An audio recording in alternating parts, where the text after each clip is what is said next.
Hey, Greg. Guy, remember it? So you don't have to. Ever since the stage play in 1904, there's been countless versions of Peter Pan. Well, many people see the Disney one as the definitive version. That's funny. There's been a Yeah. big push to create the new definitive version. And this is another attempt. Yeah, but this movie came out the year I was born, 2003. Released in 2003, this version of Peter Pan is one of the most ambitious, but also one of the spazziest. The tone is all over the place. The pacing goes from calm and relaxed to hyperactive in a millisecond. Even the effects go from Hollywood movie to game based on the Hollywood movie pretty quick. The film does try to stand out from the others, though, with some inventive cinematography, unique changes to the story, and a pretty good cast that leave their impressions on these characters we all know so well. But does that ultimately balance out to a good film or a bad? Well, we're going to take a look back to see. Exactly 20 years later, let's take a look back at the boy who didn't grow up. I am 20, so no, funny this came out 20 years later, and I did turn 20. Reminding us that every child grows up except one. Have you seen how YouTubers make a living? We are men. You see Wendy, darling, played by Rachel Hurd Wood, telling the story of Cinderella, except with a few pirates thrown in. Cinderella flew through the air, surrounded by pirates. We have come for your What? glass slippers. Christ, why can't that be the Disney remakes? To give you an idea on the film's weird pacing, Peter appears literally 2 minutes in. Oh. 2 seconds if you count his shadow. And then suddenly it's revealed there's an off-screen narrator, right after a narrative text. The night on which the extraordinary adventure began was the night Nana barked at the window. Okay, is that a major complaint? No, but it kind of shows the lack of focus the film has right from the beginning. I still remember the way they built up Peter Pan in the Disney version. From the dialogue to his silhouette to that creepy-ass smile to be a slasher killer mask. Yeah. In this one, he's just there. It's little details like that that sometimes sucks us out of the excitement of the story. But with that said, there's little details that help too. Yeah. The effects, for instance, are a perfect example of not looking real, but looking good. It's kind of like Sin City. You know it's all green screen, but the visuals they create are so good, you actually appreciate that they don't look real. They're like matte paintings in older movies. Why look realistic when you can create a different world that's practically its own work of art? This film honestly has a very unique visual look. No time for the dog attack. Appropriation. Clearly the way around is to make the Native Americans every race with very few actual Native Americans in them. Mrs. Darling was the loveliest lady in Bloomsbury. A lot of the narration is taken straight from the book, including J.M. Barrie's very vague redefining of the word kiss, which in a more modern movie like this can come across as almost beauty. With a sweet mocking mouth that had one kiss on it that Wendy could never get. Perfectly conspicuous in the right-hand corner. Can't tell if lesbian awakening is sexual creepiness or just British people forgetting physical affections. Is that a kiss? Their aunt says Wendy is developing her own kiss, meaning she's either emerging into womanhood or finding true love. With creepy scenes like this, I doubt it's the latter.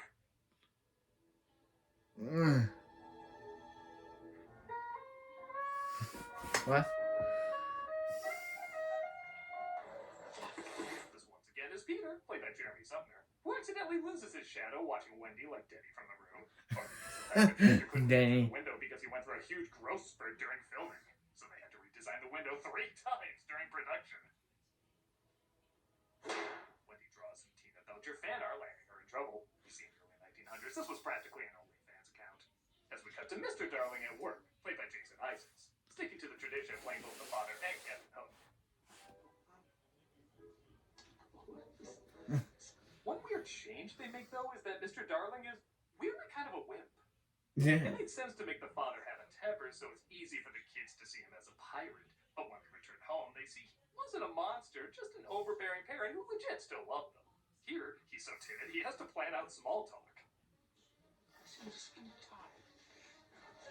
He only gets angry when the kids accidentally ruin his attempt at small talk with the boss, resulting in him giving the blow-up we'd expect in the story.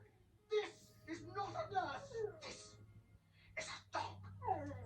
But that's not his personality most of the time. The kids aren't intimidated by him, so it's strange to also make him Hook. Hell, it almost make more sense to make the aunt Captain Hook, and she seems like more of a threat to the kids. But the flip of that is, I really don't see the same actor in these two parts. He really does seem like like an entirely different person as Mr. Darling and as Captain Hook, allowing him to really show off his acting chops. So, again, there are some advantages to this. Yeah. It's time for you to grow up. He says Wendy has to live with her aunt in order to properly grow up, and that the kids no longer should have a dog as a nanny. And I have to admit, I love him stripping Nan of her uniform. No, idiot. What was that? There's a nice speech Mrs. Darling gave us about It their was father's just. sacrifice. It was for just the some like. family. These little women. Like. Draw. It's like a. It gets harder. I don't know how to say it, but Close the draw. well, their gasp So was many something. reject Letters to be a pole dancer. And the two of them go out while the aunt looks after the children. Oh, great. Pazuzu's probably possessing one of the kids. Mary Tinkerbell enters the room, looking like Shelley Duvall for a second. And Peter follows shortly after, trying to get his shadow back. The scene of the shadow pretending to belong to the aunt is also a nice touch. The God Boy shadows always carry drag weights with them. What? Wendy and Peter finally meet, and both these actors really work well off each other, creating some believable chemistry. What is your name? Peter. Pan. Where do you live? In a place that gives me no British accents like yours, yeah, I don't know why that never bothers me in most versions. Oh, that cleverness of me. Of course, I did nothing. Why, you did a little. Sumner plays confidently impatient and energetically confused very well, knowing he wants to impress Wendy, but not really sure why. Yeah. To give you. He likes her, but Don't you know what this is? he doesn't know why he likes her. Googly eyes, you give your mother's mouth. You're a tink. Tink? She's not fairy. There's no such thing. Don't say that. This is gonna end with somebody's blood on the wall. Yeah. Tinkerbell, of course, is jealous of Wendy and tries to stop her when she tries to give Peter a, quote, thimble, which, of course, is a real kiss. She's not very polite. She says if you try to give me a thimble again, She'll piss all over your bed with her fairy dick. Whoa, I'm discovering a lot about you, Tink. What? Michael and John wake up, and he, of course, teaches them that with pixie dust and a happy thought, they can fly to Neverland. Forget them all. Come with me, we'll never, It sounds so creepy. things again. And for a kid who doesn't grow up, he's acting like something is growing in his jelly green giant tights. And it gets the parents' attention by using the same weird close-up as before, because it was so well composed it had to be used again. Yeah. They rush home to find their children gone. They fly their way into the Jimmy Neutron movie and make their way to Neverland. / maybe Monkey Island. Again, I don't care. These visuals look awesome. Yeah. The weather calls for a heavy chance of God. Heavy chance of God. The weather calls for a heavy chance of God today. That's funny. Okay, I'm sorry. I'm gonna like a Peter Pan movie where that's the first pirate you see. Screen's not due till 3 p.m. and until Never interrupt my sleeping by vibrator candlelight. I was dreaming of speed. This is naturally Captain Hook, who Isaac plays as a bipolar drunk, and my god, it kinda works. I threw my hand to a crocodile. The beast liked it so much. It's followed me ever since. The beast, of course, being alcoholism. I made it to my 13th step, though. Relapse. Peter and the gang hide out in Carolot as the pirates spot them and try to take them down. Carolina, it's a place where you will They go to the Lost Boys, but she tells them that know. Wendy is a bird that needs to be shot down. Tink says the bird's called a Wendy. We call her a bird. We also call her a bird. Shoot the Wendy bird. Ready! The best Peter Pan stories always have some kind of dark humor. They find out, of course, it's not a bird, and Peter's dismayed to find Wendy shot dead. Tragic. Awful. Good shot though. Okay, I swear that's only the second time I'm only gonna say that's a good dark joke. Yeah. It's also pretty sick that not only is Tinkerbell okay with Wendy getting killed, but also the boy that shot her. Who's there? Strike, Peter. Strike true. Oh. Well, that's a shame, but I gotta build up to the moment where I become big, get blue balls, and then shrink back down. And the 2 kids gotta die, that'll be it. Wow. Wendy lives, though, as the trinket Peter gave her protects her from the arrow. When Peter finds out Tink is to blame, he banishes her and makes a house around Wendy. Because, you know, when guys don't want to confront emotions Yeah. and stuff. Yeah. You What? want this house. Leave me alone. Freeze watching this right now saying, come on, prove me wrong a little. You must spank the children immediately before they try to kill you again. That. We should kill them. What? What's the script from another Peter Pan property? Oh, the Lost Boys. Michael. John. My brothers. They forget for for a moment that John and Michael are gone, and for that matter, so do we. Okay, I like the focus is on Peter and Wendy, as that is technically the name of the book, but Michael and John are really forgettable in this. I don't think it's the actor's fault. They're just not given much to do. Just giving John glasses doesn't suddenly mean, and he's the smart one. They run into Tiger Lily, who runs into pirates, who all run into each other. Oh. I say, unhand that savage. You savage. That's such an offensive term. Clearly, we need a very historically accurate musical to show us the way. You go to the mermaids to see if they know where John and Michael are. Or more like the ring girl, if they spoke God's must be crazy ease.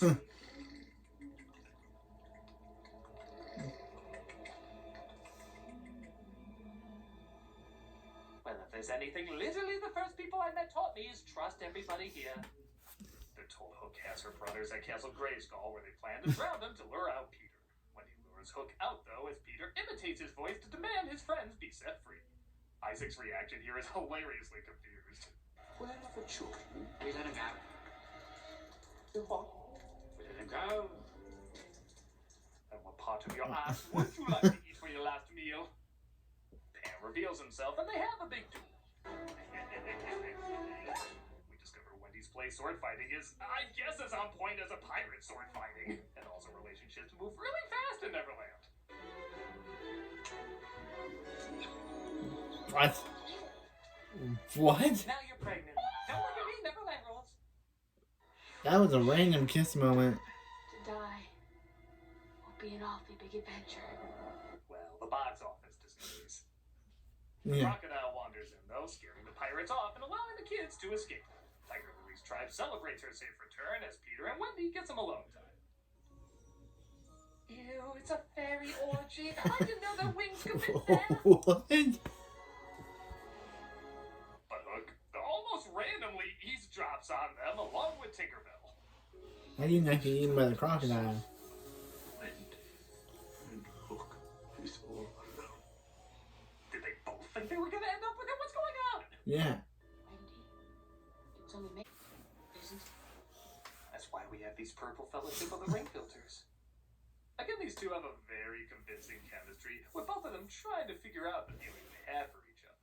The only difference is Wendy is more accepting of them, and Peter is more in denial of them. Why do you spoil everything? We have fun, don't we? I taught you to fight and to fly. What more could there be? I don't know, but I think it has this music. They have a moment I don't usually see in Peter Pan, but I really like where Peter goes back to the Darling house to see how much Wendy's parents miss their children. But Peter doesn't want to share them. I know it's close. It must always be open for them. Always, always. I like dramatic moments in kid films that remind you of parents' fear of losing their kids can be very terrifying. I also think it's possible Peter might be jealous because he abandoned his parents that may or may not feel the same way about him. For all the bizarre moments and editing choices, seems like this do add a needed gravity to the film. Hook and his pirates move Wendy's house to his ship, which I love she never wakes up through. And Hook tries to show he's not so blood hungry. Growing up is such a barbarous business. Things were simpler when I was younger. Middle age. It's not everything it's cracked up to be. Didst thou ever want to be a pirate? I once thought of calling myself Red-Handed Jill. Okay, that's actually a really good name. Yeah. It sounds like the daughter of a Muppet that banged Tim Curry in Muppet Treasure Island. Marvelous name. That's what we call it. Tim Curry is Hook asks cool. Wendy to think over his offer while his men Tim return. Curry's the best. None of my crew will follow you. My new obsession is you. Dude, even the child catcher would be like, I don't know about you. Wendy is returned home as the boys hear Hook has a new pirate named Red-Handed Jill, which they think they can take on easily. I shall run her through. Then ready yourself, Peter Pan. How'd she do that? Where she's Yeah. saying the name Peter Pan, but it sounds like she's saying the word bitch. I've forgotten. As Michael and John to come home before their memories of it completely disappear. I have arranged a fairy guide to lead you back. I arranged it on Kluber. Super. Peter refuses to go with as Wendy tries to make him face reality. I want always to be a boy and have fun. I think it is your biggest pretend. Again, there are so many workarounds with this problem. leaves the hideout, finding the pirates waiting and capturing them all. Except for Peter, who Hook can't reach because, well, he's a grown-up. Okay. Lest he should be taken alive, always carried a poison. Am I the only one who thinks the narrator sounds like the audio descriptions most movies have? Hook pours Starbucks refresher into Pan's drink. Tinkerbell sacrifices herself by drinking it, as everybody knows Starbucks beverages cause immediate diabetic comas. I'm so sorry, Tink. Please forgive me. As I mentioned, Tink does sacrifice herself when Peter won't listen, and in a clever workaround from getting the audience to chant they believe in fairies, he asks everybody in the movie to chant it. I do believe in fairies. I do. I do. I do believe in fairies. I do. I do. Admittedly, I think this would have worked better if everybody in the real world was asleep. Since Neverland is the world of dreams, I would believe this somehow worked its way into people's dreams. But some of the grown-ups being awake is a little much. I do believe in fairies. I do. I do. Oh, excuse me, I was having a premonition where another me was trying to seduce and kill my own daughter. I'll write my own pink slip. Tink, of course, comes back to life, and they fly towards the ship to save the day, just as Wendy tries to distract them by telling a story.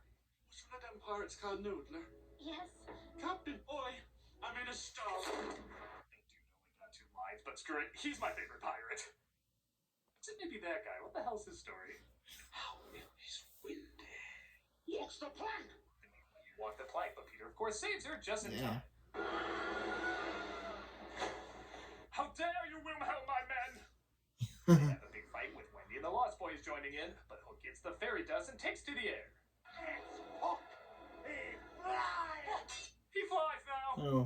Hook tries to bring They Peter fly down. now. They fly now. And they have a pretty fun time with the lighting as Pan's happy thoughts vanish the more he thinks about Wendy leaving him.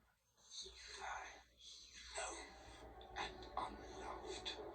But don't you know, Peter? Your friends were the Wendys we made along the way. Something like that. Wendy confesses that even though she has to grow up, she still cares about him, which gives him all the happy thoughts he needs in the world.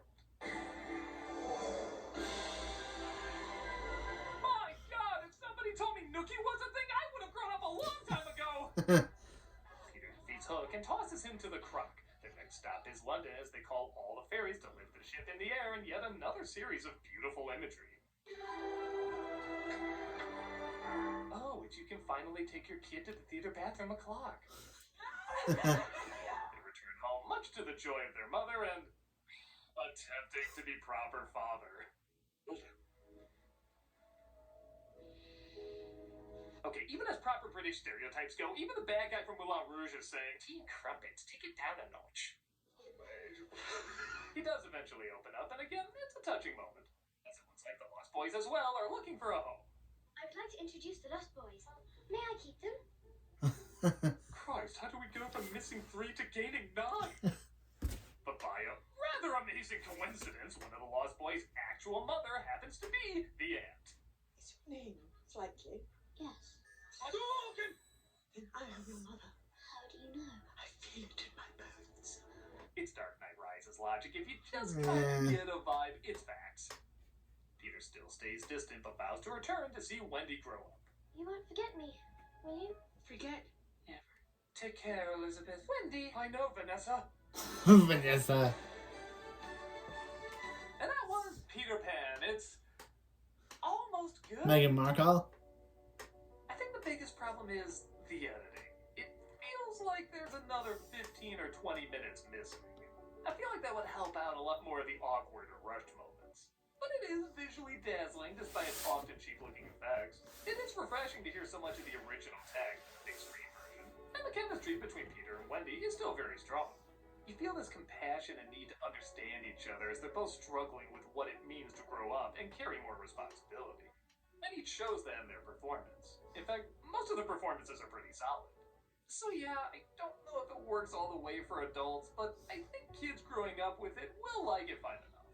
Not flawless, but still has a fair amount of happy thoughts. Unlike some other retelling of fairy tales. I'm the Nostalgia Critic, and see you at the next one.